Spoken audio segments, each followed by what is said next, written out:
Cool. So today I'm here with Ross Skelton, who's a bit of a legend in Hastings for running. He is a local runner, but he's also run at world status. He has run with Mo Farrah quite a few times, which is quite an achievement, I think, which we're going to talk about.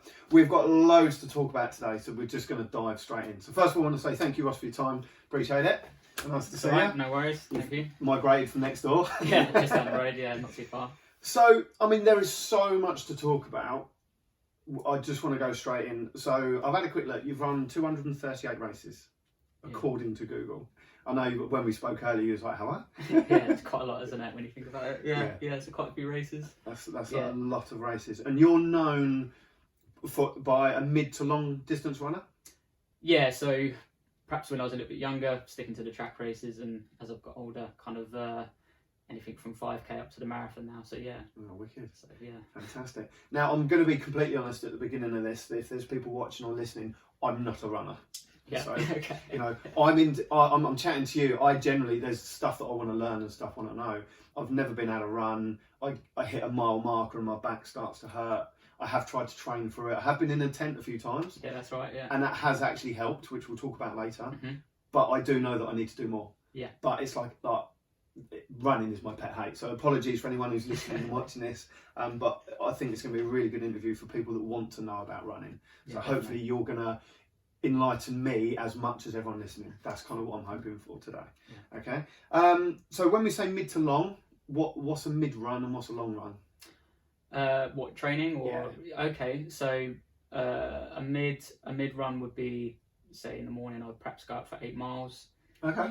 Yeah. So I don't even drive that. And then preferably on a Sunday. Most runners, who run will always leave their longer run till Sunday. Okay. We'd touch anything from 15 to 22 miles, maybe longer in a marathon. Wow. Walk. Yeah. And you just go and do it. I'm just going out for... Yeah. Because I've read a few statuses and you've actually said like, oh, I've banked 16. And in my head I was going, no, 16 minutes, that's not much. Yeah. That's but right. you mean miles? Yeah, so we will, perhaps start on the seafront and go to like towards Eastbourne and back. Or I'll run, my mum would like take me out and I'll run back from Eastbourne. So when you think it like that, you're like, oh, it's actually quite far. Yeah. I mean, it's a marathon. Or getting towards a marathon. Pretty much, yeah. So, yeah. And you're just going on a Sunday as a... Like most people go out for a Sunday walk. Yeah, pretty much. Yeah. I mean, there are some weekends where it's tough. You wake up and you're like, oh, okay, got 20 miles to do. Yeah. But yeah, some it does get easier. Like we have I have a training partner, Gary Foster. Yeah. Who's a beast at running as well. Yeah, he's brilliant guy. And we head out together, and he helps me just as much as I help him. So it's great. Yeah, really good. Who's faster? Me, definitely me. Yeah. No, to be fair to Gary, he's only just started running. He's been running for about 5 years, and he's come on leaps and bounds. So great guy though, brilliant guy. It must be nice to have someone at that level then that can run. Because if I ran with you, I'd get to the end of the close, and I'd be like, so. Well, yeah, I mean, I think until people perhaps like a few of my mates come down and they go, I'll come out with you, and all right, you're gonna have to come on the bike. And then they get on the bike and they're knackered perhaps after 20 minutes. Yeah, and that's on the bike. Yeah, that's right. Yeah. So yes, it's great to have Gary for company because we just chat the whole way. It's brilliant. So when you run, again, if I'm running at any pace, and when I run, obviously I don't do that much, but when I do go out for a run occasionally with my fight team, I'll get half a mile in and I can't talk anymore. I'm having to focus on my breathing, my foot pattern, my steps, and my heart rate. Like, can you just run and talk at that pace? And can you sit into a rhythm where it's comfortable? Yeah. And there are most easy runs that is, normal. Yeah. If it's a session day, then we might have a little bit of banter, like have a bit of, talking at the beginning, but after that it's pretty quiet. But yeah, I mean, if me and Gary go out, we will preferably talk pretty much the whole way. Perhaps the last 5 miles we'll get a little bit, quiet. Yeah. As it starts to kind of hurt a little bit, but other than that, we do chat quite a bit. I mean, I chew most people's ears off when we're around, so yeah. Shut up! I'm trying to concentrate. So no, there's a bit of chatting going on, but it's it helps the time go by a lot quicker as well. I mean, if I was to come boxing with you guys, I'd probably be knackered after 5 minutes on the pads. Yeah. So it's relative, isn't it? So well, if you ever want to come do pads, just for a bit of fun, I'm alright. let me know. Yeah, I'm not coming for a run. Yeah, I'm alright. I'll stick to the running. Yeah. So. Oh, that's cool. So, tell me about some figures, because again, you could tell me some figures. I'm like, okay, but I know there's going to be people that are listening to this that will go, oh my god. Yeah. So just talk me through some figures that people would understand, so we've got an idea of your pace. So in terms of pace, so my marathon pace, I will run around 5:15 miling per mile, which I would say most people, you know, perhaps that don't run might be able to stay out for like 400 meters. Yeah. And yeah, you know, perhaps the easy pace, you know, some people might be able to stay for 2-3 miles. So there's a big transition in terms of pace. Yeah, it's kind of like, obviously the shorter the distance that you race, obviously the faster the pace is going to be. Yeah. So like my 10k pace is going to be 440 miling or so. Wow. Mine's like 8.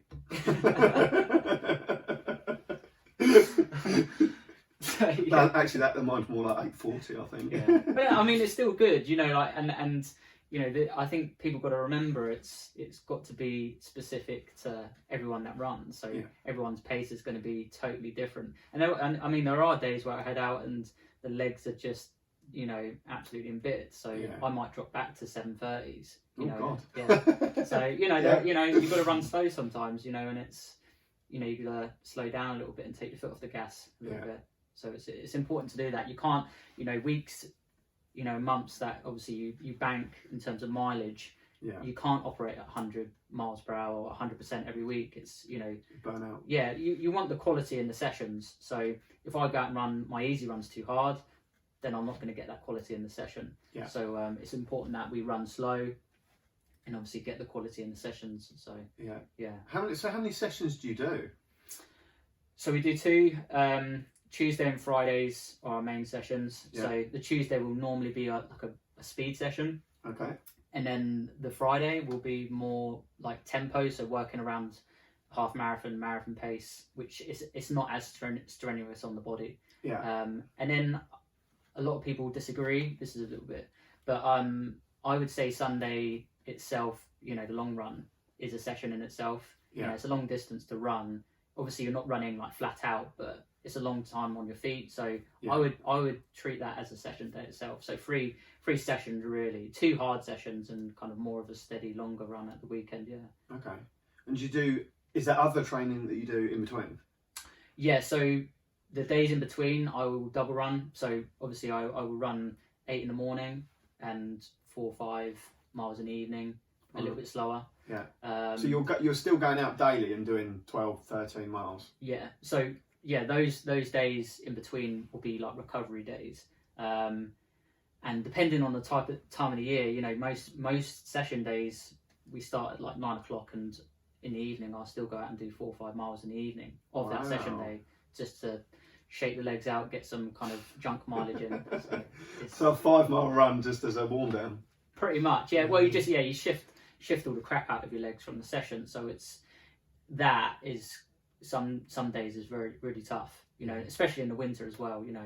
Getting out and running in the dark ain't the best. 30 mile an hour wind, I mean, it is England, so that's right, we've had the best summer we've ever had.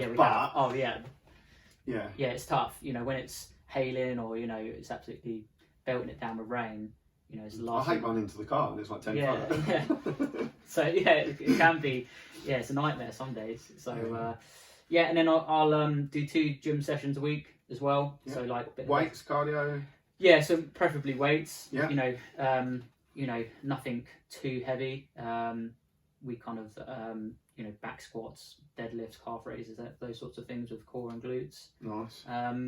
Yeah, you know, I think those things can't be neglected. You know, even for your kind of average Joe kind of guy, you know, it's going to make you more durable. So you're more likely to, you know, last longer in terms of without breaking down and getting injured, or, you know, adapting niggles and tightness and stuff like that. So it's definitely a key part of training for sure, and it definitely helps me as well. Yeah, so, nice. So I mean, that's a fairly intense package of Yeah. training.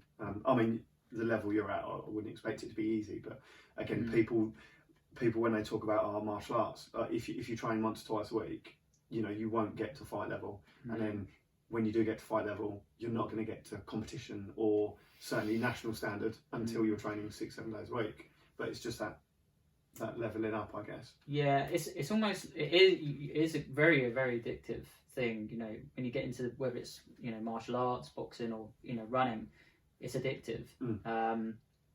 But you've got to have downtime time as well. You know, do you get much downtime?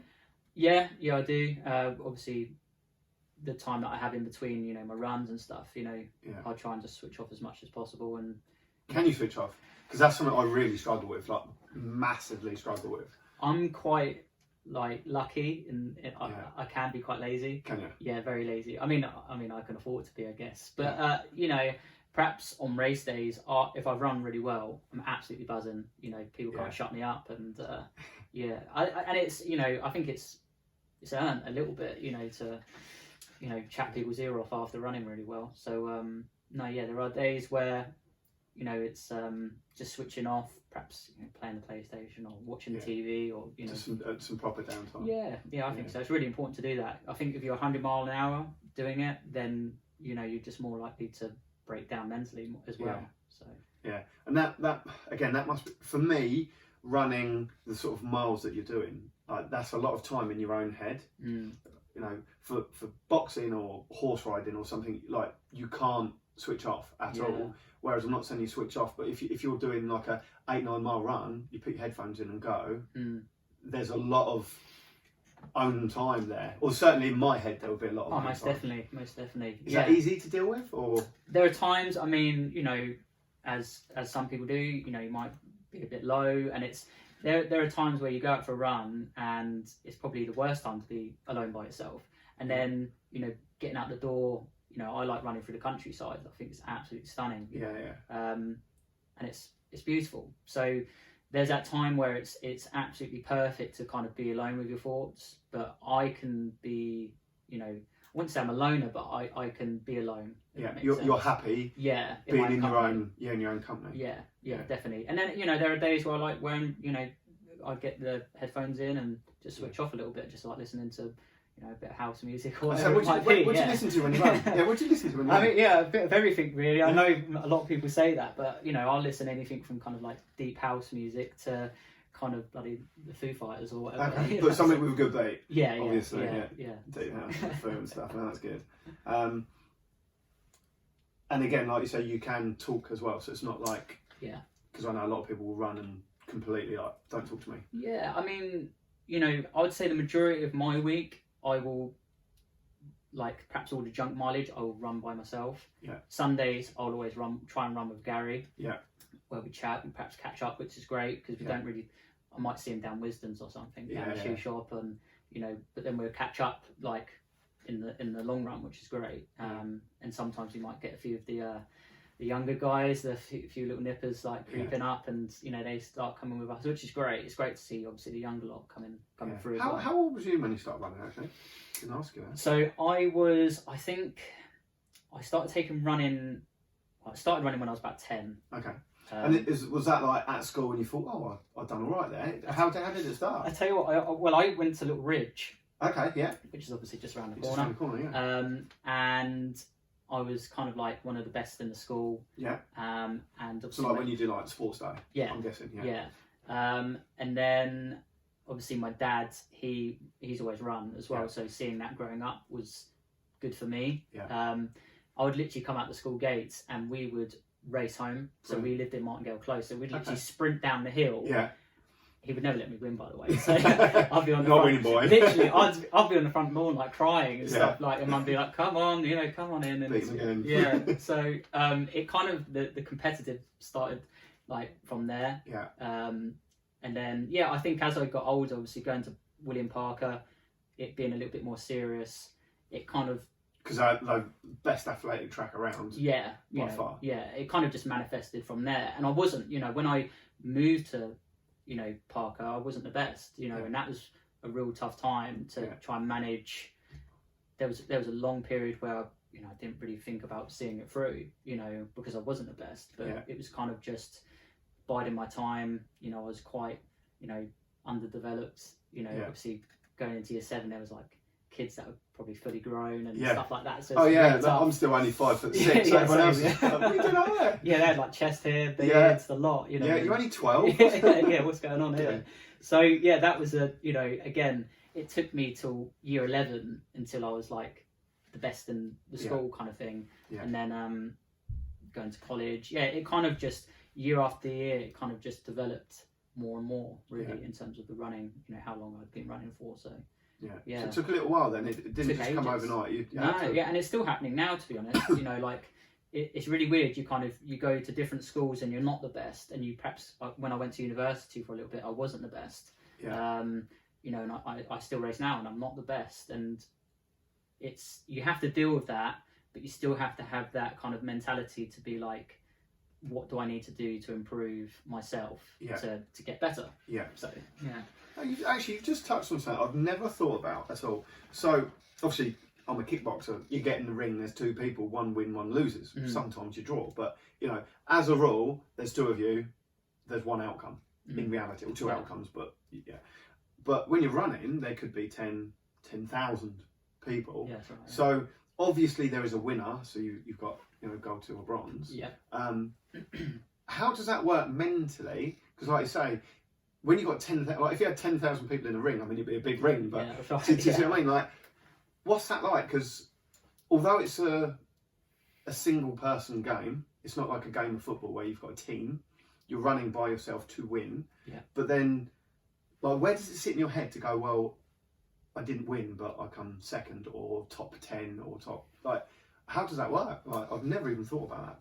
I mean, it's kind of changed over time. I think when I was running younger, you know, going to my first English schools cross country, you know, you're lining up, and it was the first time I'd lined up in a field of say like 500 people. Yeah. And it was like a stampede. Everyone took off, and all you hear is this like rumbling, and it was like obviously people's feet and stuff. Yeah. And I was so nervous. Yeah. Like I nearly didn't start a race because I was that nervous. And then it just, you know, moving and improving over the years. You know, you get into bigger races with obviously a lot bigger fields, like you say, like 10,000 people. So it's kind of like you start to get used to it. Obviously, you put yourself in the deep end a little bit, and I think you start warming up and you see so many people there, but then you get on the start line, the gun goes, and you kind of switch off a little bit. Yeah. It's just kind of like, all right, who's around me? So the numbers, the aspect of the numbers kind of fades away a little bit. It's weird, you know, but you kind of block it out a little bit. Yeah, and I suppose you must have your own goals, like I want to beat my PBs, I want to make top 10 or whatever. Yeah, I think there are some races where I'm like, right, you know, I could finish really high here, you know, I could, you know, preferably, you know, get in the top 5. There were going to be some races where, you know, perhaps when I was growing up, you know, if I made top 20, I'd be really happy. Yeah. But I think as I've perhaps matured, I know that if I go to a race and be like, right, if I literally just work on myself and get the best out of myself on that day, then I know I can finish higher up. Yeah. So instead of worrying about what everyone else is doing, I will, just think, right, I need to, if I can tick all those boxes going into the race and during, I'll get the best out of myself every single time. Brilliant.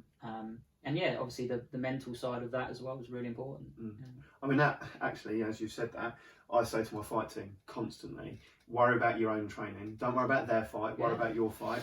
And when you go into the fight, you do the best that you can. If they fight their best fight and lose, the other guy was better. That's right. Plain and simple. Yeah. But if they fight and lose, but they didn't do their best, that's when it becomes really disappointing, because you think you let them beat you because you wasn't performing. Now, there can be reasons. It could be illnesses, injuries, and so on.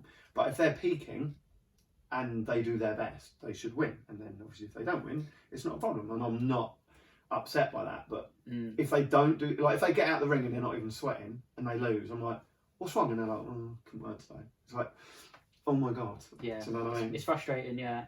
To kind of put yourself in those situations where you want always the best out of yourself is, like you said, it goes back to that kind of, if you were in a ring, just like you are running, you're alone. You know, it's on you a lot of the time, and it's quite hard to always get that right, to kind of peak, and everything needs to come together really. And it has to work. Oh, definitely. Like that all the time, and it's such a fine balance. Cool. So you've just beat a PB, haven't you? You took 30 seconds off the Antrim, yes. Antrim run. Yep. So tell me about that. So yeah, I got invited to a race up in Northern Ireland. I think it's called Lown, if I'm correct. Yeah, so I got invited, and it was the first time I've actually everything's been catered for. Yeah. So I had this guy just ring me up and was like, right, we're going to pay for your flights. Amazing. We're going to pay for the accommodation. So does that make you a pro? Like, how does it work? Like... I would say an elite athlete. Yeah. Elite. I'd say an elite athlete. I'd fall into that category. Yeah. And yeah, it was a new thing for me, where normally I have to go to races, worry about dinner, worry about everything going on. Yeah. And this time it was really nice. I could literally get there, chill out, and not have to worry about a thing. So yeah, I flew over. Obviously because of the pandemic, it was an elite only race. Yeah. So there was 30 elite women and there were 60 elite men. And obviously, Mo Farah being one of those athletes as well. Obviously half marathon distance. I've been training my butt off for the last couple of months going into it, with obviously no races at all, which is quite difficult. And good old COVID. Yeah, good old COVID. Yeah. And I ran a massive PB, 40 seconds PB, which is I think really good. And the conditions weren't great either. Yeah. It was the race is right on the coast, so we had headwind literally going out and back. Wow. So it wasn't nowhere ideal conditions at all. What's it like running with someone like Mo Farah? Because again, people watching them, oh my god, like everyone knows who Mo Farah is. Yeah. And then you're on the starting line with him. Right. Yeah, I mean, it was a really surreal moment for me. Obviously, Mo Farah, if some people don't know, he's obviously a double Olympic gold medalist over 5 and 10,000. He's broken world records, won Sports Personality of the Year. Yeah. And watching him on TV, to eating breakfast and him being there, to warming up and him being there, was really surreal. And it made it even more surreal. Walking to the start, he comes up alongside me and he starts asking me about my shoes. And I'm like, what's going on? This is really weird. It was literally just having a little bit of a chit chat before warming up, and obviously before the start. So it was a really. What's he like as a guy? Is he? He's pretty sound. Yeah. He's just a normal guy. Yeah. I know he likes to play the PlayStation and in his downtime, and he's a pretty sound, down to earth guy. I know he supports Arsenal, which isn't preferably my best team, but I'm a West Ham fan, so I know he's big into his football. Yeah.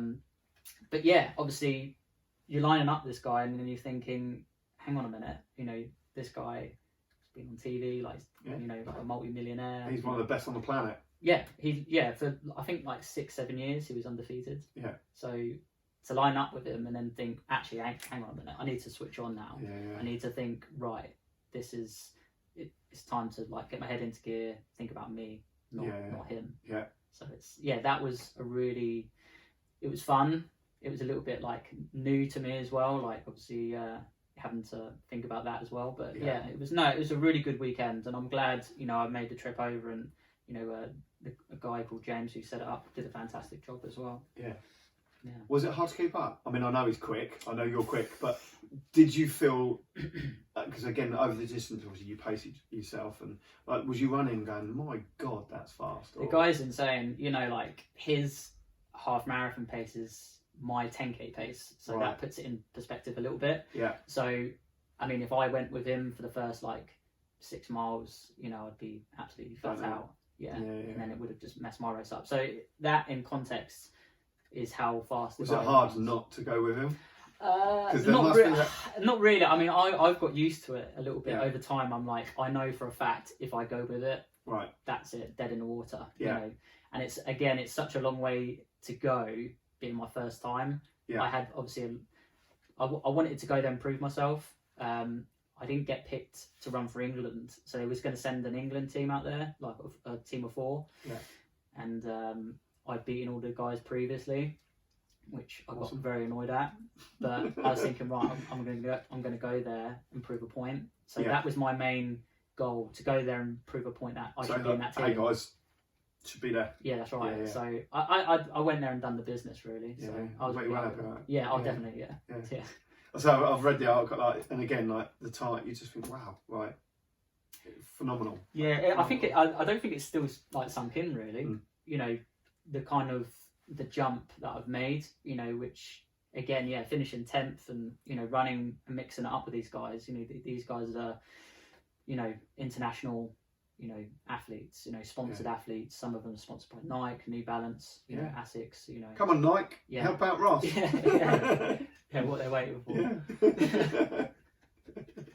So, Mo Farah was asking him advice on his trainers. Yeah, that's right. He actually was. So yeah. I love it. Again, talking about trainers actually is my next question. I don't run. I know nothing about them. I could talk to you for hours about boxing gloves and gum shields and stuff. Yeah. But for the people that are listening, like, how important is kit? How important are trainers, socks, pants? I don't know. Like, I would say, like, a runner's arsenal, like the main bit of kit is shoes. You know, that's the main thing you're going to be using day in, day out. Yeah. You know, regardless of, you know, what you want to buy. And yeah, I mean, I wear pegs like Nike Pegasus or New Balance. There's a shoe called 10, like the 1080s. And yeah, I mean, I change my shoes perhaps, like, I don't know, they normally last for about 500 miles. So for me, I like how you put on mine like a car. Yeah, and it needs a service. Yeah, it literally is. Like, once they're gone, like the shoes are gone, you lose the support. Yeah. So yeah, they might last maybe 2 months for me. Wow. Which, and then 500 miles. Yeah. I literally don't drive that. Well, yeah, perhaps a bit longer. You know, perhaps But even so, like, so you're going through a fair few pairs a year. Oh, definitely, yeah, quite a few pairs. So then I'll have my mileage shoe. So those, like, the pegs are kind of a little bit heavier. Yeah. And then you have your racing shoes. So they're a lot lighter now. So you're like, because they're lighter, it means that you can travel without having to carry as much weight. Yep. So you're not burning as much energy. Yeah. So yeah, I have a pair of those, and yeah, they really serve me well. Again, it's, you know, like you putting on your boxing gloves kind of thing. Yeah. So it's, there's that, and then, I mean, it's different. So like in the summer, obviously I just wear shorts and perhaps a vest or a t-shirt, and perhaps even some days I might even take both off and, you know, just run with my top off to get a bit of a tan going or whatever. So, well, while you're there, that's it. Yeah. And then obviously the winters, again, totally different. So I'll be in a woolly hat, all layered up. I mean, there's not much of me, so I'll wear like long tights, perhaps like 3 or 4 layers, gloves, and it's totally different in the winter. It's a totally different, like, transition of clothes. So, but the main thing is the trainers. 100%. The rest of it is I'm guessing, just you can wear a t-shirt, vest, hoodie. Doesn't really matter too much, I'm guessing. Not really, no. Like, it's, at the end of the day, it's you doing the work. No kind of kit or shoe or, you know, anything's going to change that, you know. So, but yeah, the main bit of kit, really, you want a good trainer. That's a lot of people tend to buy on how it looks. Yeah. But preferably, if you're getting into running, putting that whatever's comfortable. You know, like, it doesn't have to look a certain way. As long as it's comfortable for you and it works. It's like a saying, if it ain't broke, don't fix it. Yeah. So it's exactly that. And Pegasus work for you. So. Yeah, pegs and New Balances, completely work for me. So I think that applies to pretty much any person, not even elite. You know, if it works for you, just keep it. You know, and just keep using the shoe. Yeah. Okay, cool. So thinking about that, then, how do you map your running? Like, what do you? I haven't got that written down, but like, do you use Strava? Do you use a special app? I again have no idea. So I was on Strava. I had a Garmin, and Garmin. I mean, I do have a Garmin still, which I still use. Yeah. They obviously log all your runs. It's literally out all on the table. So it will have all your mileage weekly, monthly, yearly. It knows how high you're climbing in terms of elevation, heart rate, stuff like that. Personally, I was using it and perhaps was becoming too, like, analysed on it. Like, so Barry said that. Yeah. Barry said that. And Gary was the same. You know, was on it, and it's so hard not to, because you know, you have a thing called segments. So like, someone might have a faster point in a part of the town. Yeah. And I look at it, I think I could go out and do that and beat it, you Yeah. know. But then I'm like, no, I've got to Don't do get my drawn training. in. Yeah, that's it. Yeah. So, yeah, I don't use it. I literally, even in the race at the weekend, I literally wore a Casio.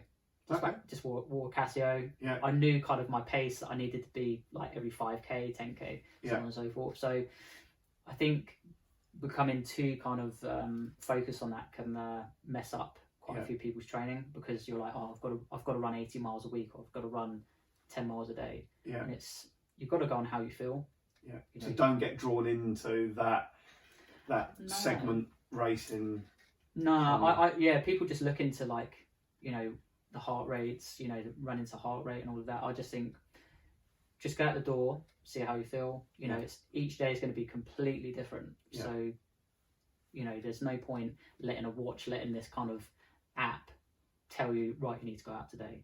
You need to do these things. You need to run 10 miles. It just, you know, there are days where it just doesn't work like that. Running doesn't work like that sometimes. Is it hard work sometimes? Running? Yeah. Yeah, definitely. You know, there are periods in the year where you go quite stale. Okay. You obviously come off your peak, you go really stale, feel absolutely crap. And then obviously you still got to go out and do 2 runs or a session, and you're like, I can't be arsed. Oh, not today. No. Because you travel to run. So you go up to, I forgot where it is now. Bushy Park. Yeah, so it's in London. Yeah. Yeah, I go up twice a week. So we got a park down the road. What's wrong with that? Like, why? So what's the benefit to going to Bushy Park? Bushy Park. It's not just Bushy Park itself. Even though it's a fantastic place to run, it's got so many different routes. Where Is it because it's flat and your dad can go on a push bike and stay with you? There's that. There is that. Yeah, Terry, good old tell. So there's that, you know, but it's more to do with the guys I'm training with. Okay. So I train with a group. We're all coached by the same guy called Jeff Watkin.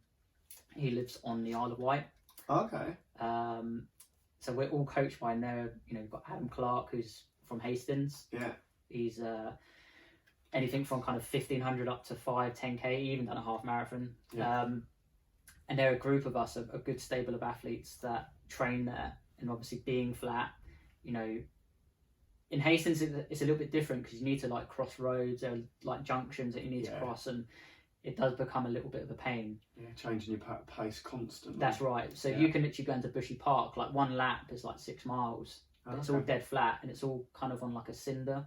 Yeah. So it's perfect for running. Perfect running. That makes sense. Yeah, and you know the wind isn't too bad. Obviously, if I do like a session down here on the front, you know, the sea front, it's you know headwinds. Yeah, you know. I end up running on the spot. Yeah. Not going anywhere. Or getting dropped off and running with the wind. Yeah. So, yeah. That is the main reason why I go up to London. My dad takes me up, you know, and you know, I'm really grateful that he does obviously take me up the whole way. So well, it's like he loves it, but then I guess that's why you're in it. Yeah, I mean we leave at like 6 a.m, so we get back at about 1 o'clock. Yeah. So it's not a whole day wasted. No. So you know, and it works. You know, it works and it fits in with everything that I'm doing right now. So good. That's good. And saying it's nice that your dad does it with you and stuff. So Dad's been amazing. Easier, doesn't it? Yeah. Oh, definitely. Yeah. So that's good to know. We'll come back to your dad in a bit, actually. Yeah. Okay. Right. So the HY, the tent, the high altitude stuff. So I know a lot of people have asked about this. A lot of people talk about this. Obviously, I know what it is because I've been in there myself. Can you explain to people listening and watching what it is? So the high altitude training is something that me and my dad came up with a couple of years ago. And the kind of the premise of where it started was it was mainly for me. So running at altitude, or like a simulated environment where you'd be, say, running the height of Kenya, so like 70,000 feet above sea level, to get the benefits. And then over time, you know, we've now got obviously a room where you walk in, it's airtight, and as soon as you walk in, you're at, say, like 10,000 feet. Yeah. And yeah, obviously any walks of life can come in and use it, really. You know, so a lot of people think it's for elite athletes, and it's not. You know, and it's not just for runners, because it's not. You know, we train a lot of fighters. Yeah, well, you've had a few of mine in. That's made a few of yours. Big difference. Yeah. So the people that will be thinking, right, so running at altitude, why is that better? Why is running at 10,000 foot better than running at sea level? So if we take a look at people, say, on the top end of athletics, so you've got Kenyans and Ethiopians, they are predominantly known as long distance, machines. Yeah, beasts. They all come from, places, that are at high altitude, and there's obviously a reason for that. So training above sea level at that height will, over time, so over different sessions with us, or if you was to say in Kenya, you start to build more red blood cells in the body. So your body releases chemicals which create more red blood cells. Yeah. So then when you train or race or compete at sea level, you have obviously more red blood cells to transport oxygen to the muscles on a higher demand. So that for a fighter could mean you could work at a higher tempo, you could recover in between rounds loads quicker than your opponent. Or in running terms, it just means that you'll be able to maintain a faster pace at the same kind of intensity, feeling easier. And for the average Joe person, that just wants to use it, you burn a lot more calories at altitude. Yeah. So for fighters, obviously that's quite good for cutting weight. Yeah. Well, the other week I burnt 1,000 calories instead of 300. Yeah. In the same amount of time. That's right. Yeah. So for someone that wanted to come in and just use it to lose weight, we've had so many guys that have come in and lost tons of weight, and it's beneficial for anyone, any walks of life really. So it's, there are a lot of health benefits with using it, and obviously me and my dad, knowing a lot about running and the system, can offer a really good service with helping anyone of any kind of ability really. Well, you've certainly got the knowledge. Yes, to get there. And I definitely think you tick that box, and obviously having the equipment. I mean, again, my guys have done it, and I know you've sponsored a couple of my guys, really appreciate that. And it did make a difference, like Callum's power and Jake's and George's. Like, for me, it was their recovery rate. So again, if people don't understand that listening, you can go and do a 2-minute round and you have a minute break, but it's how fast they can recover. Because if you can work hard, but then if you can recover within that minute, you can go again. But you can replicate that same output of power because you've recovered. Whereas if you're not recovering, that power output will become less and less and less. Because generally what happens is fighters will fight 100% in round 1, they'll drop to 70% in round 2, but then they'll be down to like 40% round 3. Obviously, depending on how hard the fight is and how fit they are. But what we found is we could sit at 100% round 1, drop only down to say 90, 85, and then round 3 we're still sitting at sort of 60, 70. Yeah. Whereas the other fighters now starting to drop down to 30. So we noticed we can deliver power in round 3 and still maintain that speed as well. So. Yeah, and as well as that, it's that mental edge that you're going to have. So I can get in the start line, or the fighters that we're training, say like Marlon Gillett, these guys, they can get into the ring. Who's a monster as well. He's an absolute beast, and Barry, Barry was obviously was using it when he was coming towards the end of his boxing career. They can get into the ring and have that edge, knowing they're doing that training and that opponent isn't doing it. Yeah. So they know that they're going to be recovering faster. They know that they're going to be able to replicate that output, that tempo a lot harder than what their opponent's going to be able to do. Yeah. And again, talking about that mindset, that fight for us, let's talk about fighting, because in a football game, no disrespect to footballers, but you've had a bad game, what's the worst that happens? You lose, and your team lose. In a boxing match, kickboxing fight, if you lose, you've got your jaw broke, or you've been knocked out, or your ribs broke. Like, you can just lose normally, but you're going to get hurt at a high level. Yeah. So going into that fight, knowing that you are 120%, just you've got that little edge. It is, that mental massive. Edge. Yeah, it's incredible that I think a lot of people do forget about the mental training, the mental side of any sport, and it can't be neglected at all. Right. So obviously you run the high altitude stuff with your dad, Terry. Yep. Hey Terry, how you doing? How important is it to have obviously your dad part of your business, part of your training, part of your life, having that support network around you?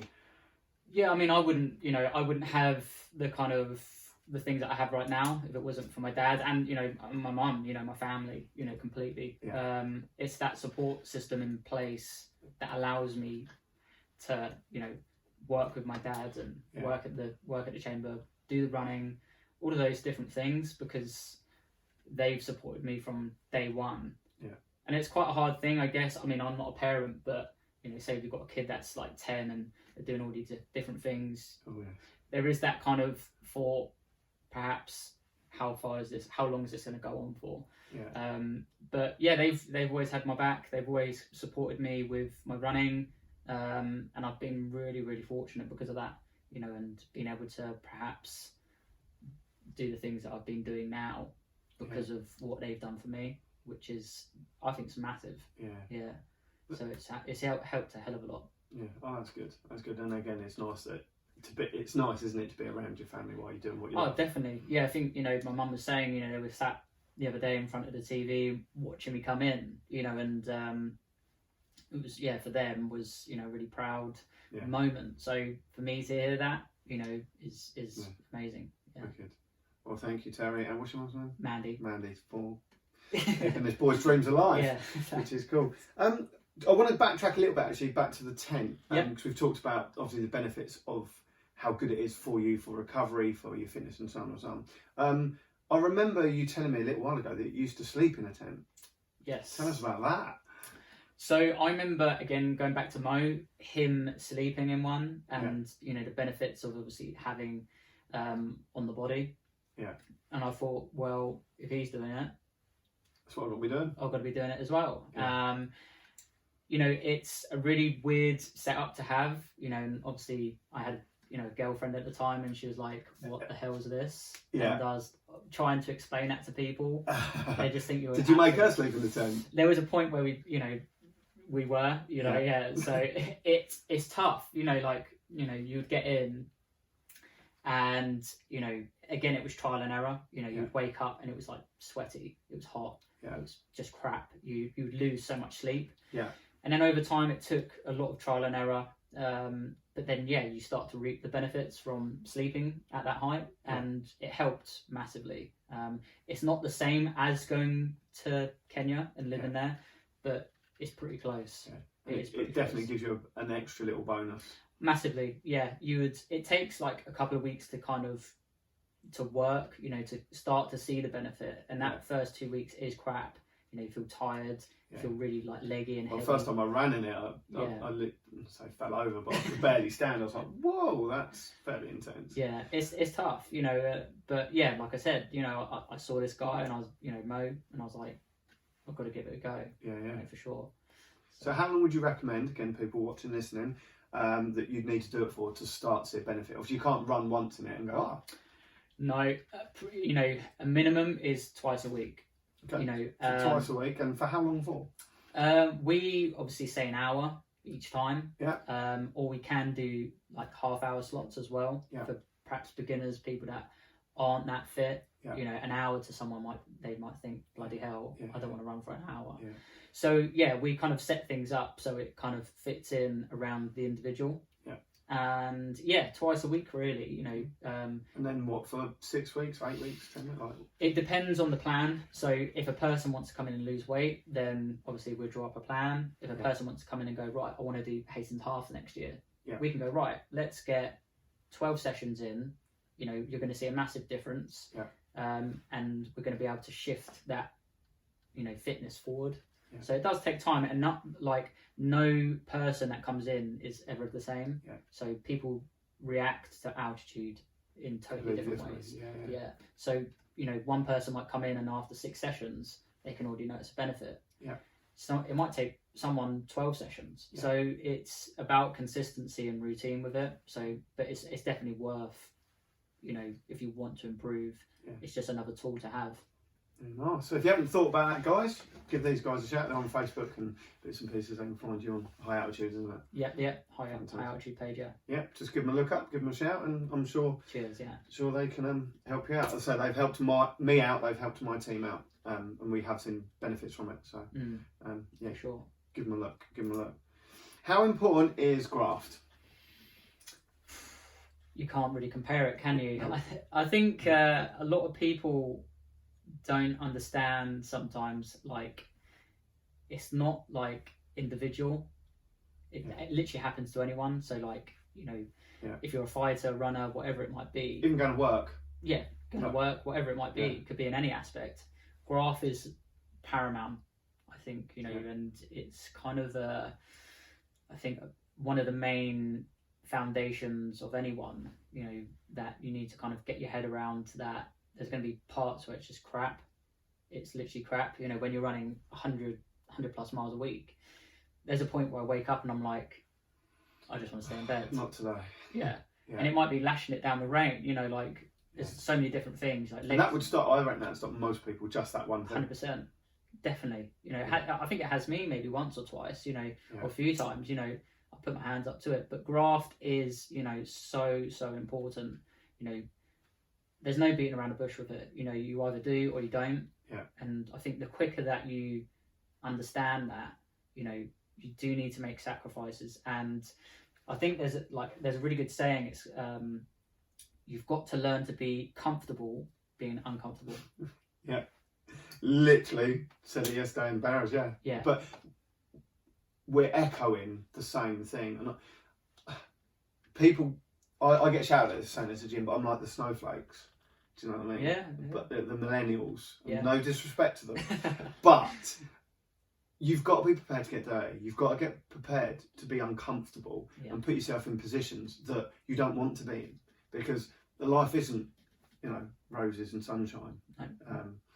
And people are too prepared, I feel personally, to go, yeah, I'll do it tomorrow, I'll do it the weekend. But nothing gets done because you keep procrastinating, you keep putting it off. And again, it can be the run, it can be the boxing, it could be the 12 rounds you've got to do on the bag, it could be having that discussion with your wife, your husband.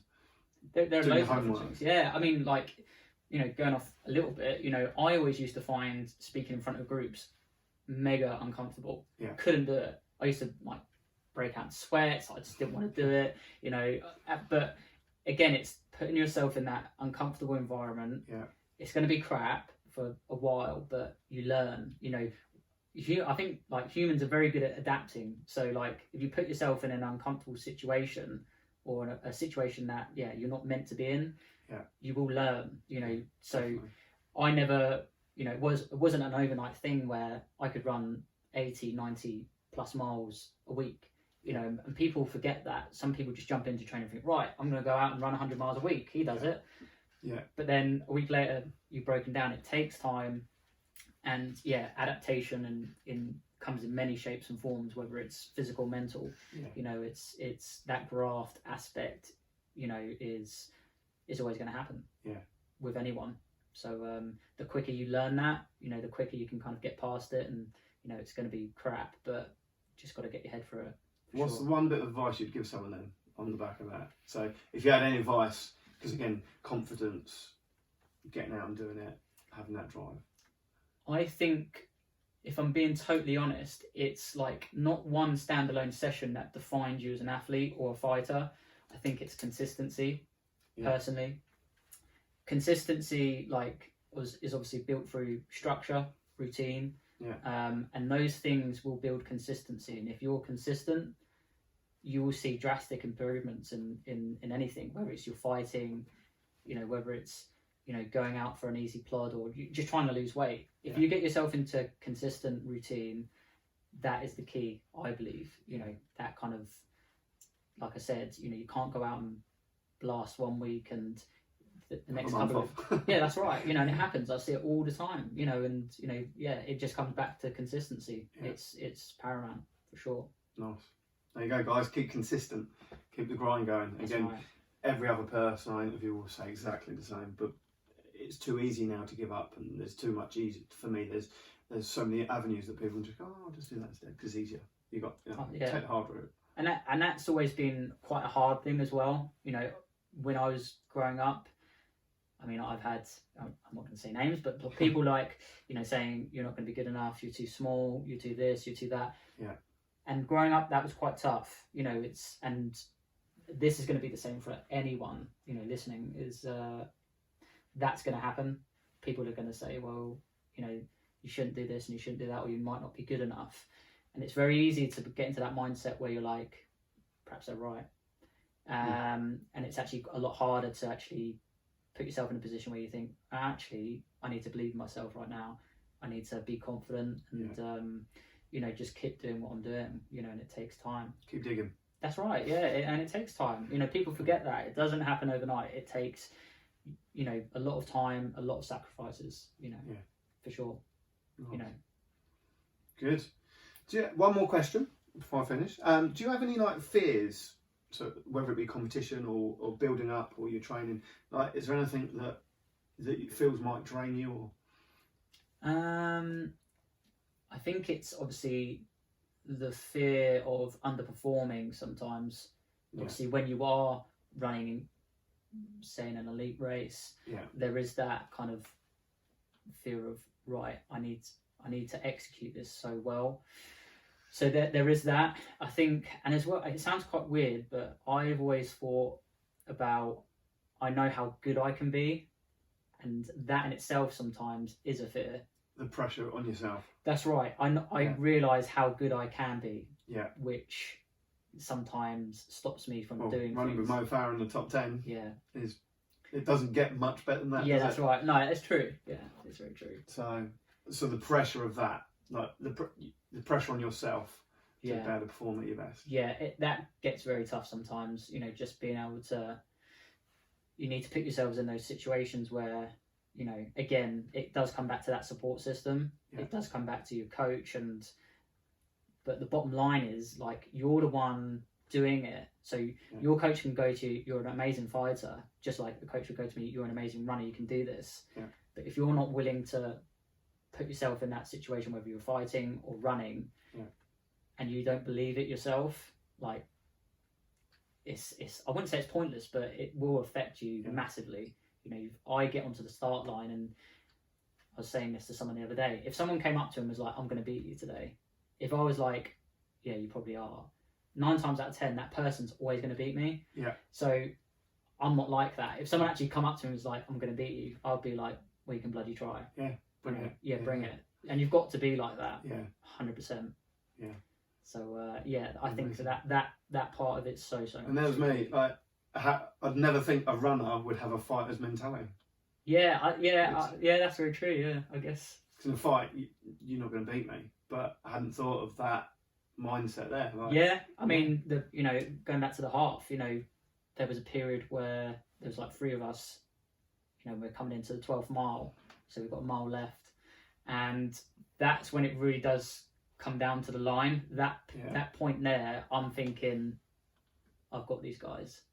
That mindset shifts. Yeah, it does. Because then you're thinking, how am I going to beat these guys? And if I was sat there thinking, oh, I'm tired, I'm this, I'm that, where actually I'm like, no, it's time to go. I can do this. So it's so important to have that belief in yourself to be able to do it. Otherwise, you're never going to do it. Yeah. And that's with everything in life. Everything. Literally, any aspect that literally comes into any format of life, I think, for sure. Yeah. There you go. Wicked. Well, again, we've rattled on for a long time. I've really enjoyed it. I've learned a lot about running, which is fantastic. I've learned a bit more about you, which is great. Guys, if you've got any questions about the high altitude stuff, about running, you've got a personal PT. I can't think now. So, online training. Online training, that's the word I was looking for. So you've got your own online training business as well. So if you've got any questions about running, PT training, high altitude, give Ross and his team a shout, and I'm 100% sure they can help you out. Yeah. So I just want to say thank you so much for your time. No worries. I always give everyone the opportunity to ask me a question, because again, there's me asking questions all the way through. So I always say to my guys, like, have you got any questions for me? Yeah, I think the one question that stands alone for me, and from what I see, is how do you do it? You literally do so much in terms of, like, there's so many strings to your bow, as it were. Yeah. I think. Good question, and I do get asked it a lot. And for me, I guess it's like, how do you run 100 miles a week? You just go. Yeah, that's right, yeah. 3, 2, 1 and go. That's kind of how I operate. 3, 2, 1 and go. So the alarm goes off, I get up. So that's the start of my day. I don't snooze. I don't have 5 snoozes. I'll get up at 8. I'll get up at half 8. I'll get up at 9. Like this morning, 4:04. Up in here, it's time to get up. And I'm like, it's 4:04. What are you doing? But I will start work, because what's the point in lying in bed for 3 hours when I'm awake? So I'll get up. Yeah. And again, over the last couple of years, obviously HKA has grown and grown and grown, which is fantastic. I then get these stupid ideas like doing podcasting, which I really enjoy, by the way. It doesn't generate any money. It's just I enjoy interviewing people and learning more. But I've learned so much more. It's almost like therapy for myself. Yeah. And then what I've learned over this year, more so, what if I'm honest, I did start burning out. I didn't realise I was burning out. And then it was a long joke, but I do like a 36-8. People go, how do you fit it all in? I'm just, I've got a to-do list. I get up and I tick my way through it. I do as much as I can, and then the next day it just grows, and then you do it again and do it again. And although I never complete my tick list or my to-do list, I achieve so much because I just know I've got to keep going. And there are days when I'm like, oh, I should stop and slow down. And I do have the odd downtime, but like today's my day off. Was saying that it's not a day off. I'm at the gym 3 till 8 tonight. But to me, that's a day off because I love my job. This morning I've had a few meetings already. I'm taking on a sales person. But what I've realised is I can't do all the selling and training and PTing and podcasting. So this year I've learned from Rob Moore, who owns the podcast company, and a few other people like Gordon, that to start leveraging other people who are good at what they do. So I know there's people that are better than me at spreadsheets and accounting, so sales. So I'm now taking a bit of a back step on that, and I'm going to employ someone to do it. Delegating a little bit more. So that's really difficult for me because for 20 years I've built up HKA and it's been my baby. Yeah, that's right. And every time I've given it away a little bit, they've messed it up. And I'm like, no, you come back, give it back. Yeah. So this year I've really learned to step aside. So like Jenny's come on full time this month, and she's already, like, we've signed up 100 people in 6 weeks. It's amazing, isn't it? Because I've stepped back, stepped to the side, I've let go, and I've said, actually, Jen, I'm going to give you more responsibility. And she's stepped up to the plate. Same as Sade, helping me with paperwork. I'm going to take on a salesperson. I'll let you know in 3 months' time how that went. But I guess just get up and crack on. Same as you're running. Yeah. Don't procrastinate. Don't count to 10, because while you're counting to 10, you've thought of 10 reasons why you don't want to go for a run in the rain, in the wind, when it's cold. Just get up and do it. Make a list, know what you've got to do, and get as far through it as you can. It is hard work. It is grind. I was up at 4 o'clock this morning. Like I said to you earlier, I'm going to finish the gym 7, 8 o'clock tonight. I've got to go and pick my brother up. Then I've got to drive to, where am I going? Bedford. Yeah. Do you know what I mean? Yeah. So I won't get to Bedford till probably 11:30. Yeah. And I think, a lot of people definitely do know you for that kind of that work rate. It's you're non-stop, so which is that work rate is, you can't teach that. No. And I learned that from, like, my parents have always grafted all the time. And I suppose I learned to graft from there. Just mum and dad are working hard, I work hard. The thing that I've learned to improve myself is to work smarter. Still work hard, but if I can work smart and hard, that's where we win. So the meeting I had today is going to be huge if it kicks off, as in kicks off in a good way. But in like lockdown, like everyone knows, like we've just come out of like 5 months of COVID, the gym's shut, whereas most of my friends, competitors, sat on their ass. No offence. You've got to be proactive. But as like, it's nice to know that people have gone like through. I worked harder in lockdown when I didn't have a job than I have normally, because I'm going, how can I survive? Where can I make money? How can I serve my friends? How can I serve our members? I was shitting myself. Yeah, I bet. Honestly, so worried about what was happening. Now we're coming out of COVID, and our figures have gone through the roof. I'd like to think that's because we worked so hard while everyone else was sitting still. Now what I've realised is I'm going to continue working harder. So yeah, get up and do it. That's right. Simple, isn't it? Simple as that. It is. Yeah, good question. So that's us done. Thank you for your time. It's been amazing. I've learned a lot about running that I didn't know about. I've actually realised there's actually quite a few comparisons between running and fighting, which is cool. Yeah. Thank you for letting me run in the tent and bits and pieces. I do need to get back in it. I keep saying it, but I really, really do. So, but yeah, get into it. Yeah. Thank you once again, buddy. No, thank you for having me on. Thanks for listening. Thanks for watching. I hope you've enjoyed it. I hope this has really touched and helped some of you out. again, if you're thinking about running, get into it. If you are a runner, hopefully this has kind of helped your mindset. I know it's been a long one, so thank you for listening. Don't forget to like and subscribe to the channels. That's the first time I've ever said that, I think.